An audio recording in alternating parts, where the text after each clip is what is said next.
a brand new players champion who is the old players champion. Because for the first time in event history, we have a successful title defense. The guy who 9 days ago didn't win enough golf tournaments now is winning too much. His name is Scotty Scheffler. And Greg, we were kind of talking about this just before we went hot here.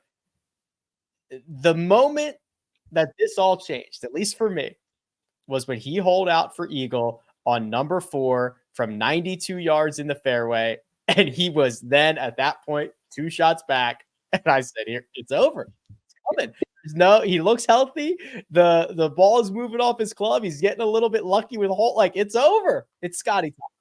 There was, well, first of all, I thought on Thursday when he shot that 67 that just looked like it was a walk. Literally, it looked like he walked around the golf course. There was no sign of trouble. He hit nearly every fairway. It was 12. He was hitting every iron shot right at the flag. And it just looked like the worst he could have shot was 67. And that was going to continue throughout the week. Then on Friday, I'm covering Scotty's featured group on Sirius XM, and all of a sudden he's like, out of the corner of my eye, I see Scotty with like in a chair with some. I thought at first somebody was like looking through his hair, like he had a tick in there or something, because I just barely caught it. And then they went back to that shot, and I'm like, oh, what? He's hurt. And then it didn't look like anything fazed him. It was still the same. Everything right at the flag, hitting every single fairway. So it's over. Then this could be a problem. And then, Rick, I'm right there with you today. After he fails to make birdie at number 2, I was like, he probably needed every par 5. But he got the bonus at 4 when that one went in. And it was something special.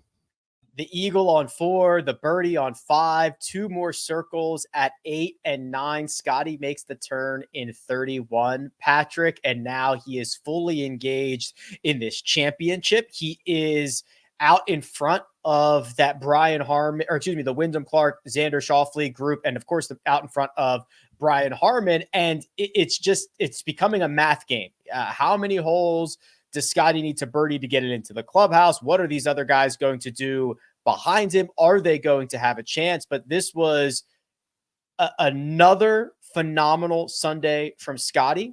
Statistically, he gained over 7 strokes to the field. To put that into perspective, he's done that 3 times in his career in the final round. He's done it 2 Sundays in a row. So Scotty, Patrick, is playing pretty well when the money's on the line. Yeah. I guess you could say that. And he erases that 5-stroke deficit by turning in 31. He's tied for the lead heading to the back 9, gives himself a good look on 10, doesn't convert, gets up and down from the bunker on 11, and then the drive on 12 was just masterful. I think one of the most underrated parts of Scottie Scheffler's game this week in particular was his driving accuracy. We saw guys struggle to hit the fairway down the stretch. Wyndham Clark, Xander Schauffele, Brian Harman all got in trouble because they missed a fairway. Scheffler missed 2 fairways all day, and it allowed his iron play to really shine through. I mean, he gained almost 6 strokes ball striking today, which is ridiculous. He misses that birdie there on 13 from just about 4 feet, kind of snapped across the hole. Really ticklish putt there, and tacks on 16. I was so impressed by his game plan on 16. It was still very conservative, right? I mean, being able to be okay missing left in that bunker or in that fairway area, wherever it would have ended up, but it ended up in that bunker, and kind of taking what the hole gave him. It's vintage Scotty Scheffler. He always hits the right shot. On 17, I think on the broadcast, they said it was easier for the guys in the last group because they knew they had to go for it. I mean, Scotty Scheffler he doesn't need to do anything special here. Middle of the green, 2-putt par, 18, splits the fairway. Honestly, got like a pretty bad bounce on the approach. 16 feet to get to 21 under, doesn't make it. But it's just his ball striking combined with his decision making. It's it's a lethal combination. I'm glad Patrick mentioned that stretch 11, 12, 13, because Greg, that's where I was feeling it. Like I was tingling. That was him getting up and down from the greenside bunker on a bunker shot that sat so softly. He drives the green on 12, exactly pin high, 2 putts for birdie. He hit the best shot he hit during the stretch was he stuffed it on 13 and he missed the putt. I mean, it was just, he was playing a different game than everybody else was. That was a phenomenal short game shot. It was an unbelievable drive. It was an absolute dart from 153. It was all facets except the missed putt, but whatever. I was lathered up. Even, I mean, the second putt at 12, he ran that one by a little bit, and that could have been an issue in the past. If you look at what he's done in past weeks, there were a lot of those putts today where you think back to number 9, where that probably 3 putts that 4 weeks ago. You look at the one on 12, could have 3-putted that 4 weeks ago. And at the same time now, with the confidence in these short putts, you look at 12 is probably, I mean, how close is that to catching the ridge and ended up 8 feet, like a tap-in eagle? You know, the one on 11 is a yard away from carrying and being 10 feet for eagle. Mm-hmm. This is a 64 in a final round on Sunday where he didn't really make a whole lot of putts that could have been 62 easily. And that's not even considering strengths. That's considering the short one he missed at 13. He missed another short one early on. Anyway, I don't remember exactly where it was, but I think he missed 2 putts inside of 10 feet today. And so very, very quickly could have been a 62. I'm old enough, Patrick, to remember when Scotty Scheffler couldn't win. It was just 2 weeks ago.